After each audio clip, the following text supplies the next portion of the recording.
Next guest is the Shadow Finance Minister Jane Hume. I was watching on interest there as the Aston battle, I suppose, takes shape. You backing anyone at the moment? I'm just pleased to see that there are so many good candidates that are putting their hand up for this really important seat. It is an important by-election. Obviously, Alan Tudge has been there for a very long time. He had enormous personal following in the seat. That's a really important seat for us to retain. I'm very pleased to see that the number of candidates that are already putting up their hand, and particularly the calibre of those candidates and the professional women in particular that are putting up their hand for that seat. It's very encouraging. Just has to be a woman. Is that the reality for your party? No, well, right now? no. This is the beautiful thing about being a Liberal is it's always a grassroots members' decision, and the grassroots members will decide who best represents. No one's ever tapped on the shoulder or told. The grassroots will definitely they will make the decision as to who best represents them in Parliament. But I think that they should be thrilled. That, the members of Aston should be absolutely thrilled that so many good candidates have put their hands up. All right, I love this version of politics where it's always best candidate meritocracy. Let's talk quickly. Exactly right. So it should be, Tom. Unemployment ticking up. Inevitable. What did you make of the figures we just saw? Yeah, look, I think it'll be no great surprise. Obviously, times have been tough. Inflation's beginning to kick in. Some of those, indicators of economic confidence, consumer confidence, business confidence have been trending down. They have to with the rate rises. I don't think that should be a surprise. It is a shame when the coalition were in government. Our number one objective was to create more and better paying jobs for Australians. When we left government, as you know, we had record low unemployment, a AAA credit rating, still at 3.7, budget on the way back to with a credible path back to surplus. What was it? 3.9, trying to 3.7. It's not a quiz. When you left office, 3.8. It was 3.8. Yes, there you go. yes, Okay, so it's still very which low. Which was very good, and it was on its way back down. But of course, there are now different pressures, and I think if you're a business owner and you're looking at employing new people, you're looking at high wages, you're looking at some of the costs to borrowing. These are things that are affecting particularly small businesses right now, and that's going to affect their decisions on how many people that they can employ and at how much. No end in sight to rate rises was the line from Phil Lowe. It's not going to be very comforting, is it? No, and it's actually astounding that you would find an assistant treasurer that would say the exact opposite thing, intentionally contradicting the RBA governor, undermining the independence of the RBA. I find that was extraordinary. You're not worried about the trajectory the RBA is on, that they might be too hawkish given they missed inflation the first time, so they're really determined not to do that again? Well, essentially, the RBA has been railroaded into this position because there are two tools that you can use to tackle inflation, which is the number one issue in Australia right now. You can use monetary policy or you can use fiscal policy.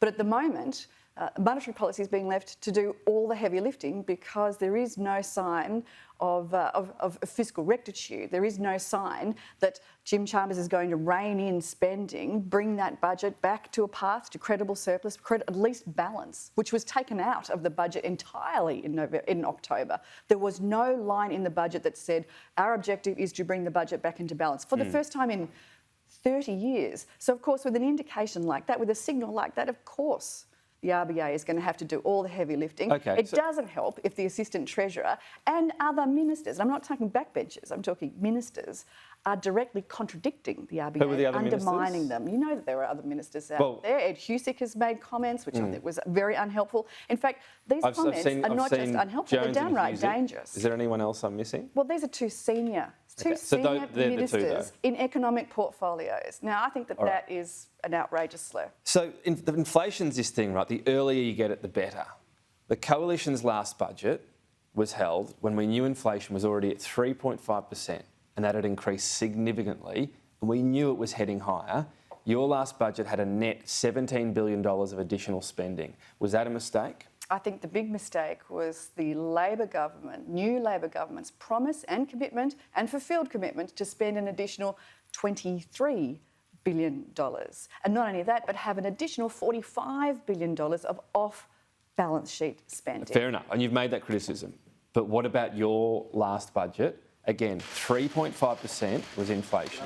And now it's 7.8. And it was about to head to 5.1. Soon after your budget, there was a rate rise after you put $17 billion extra into the economy. Was that a mistake?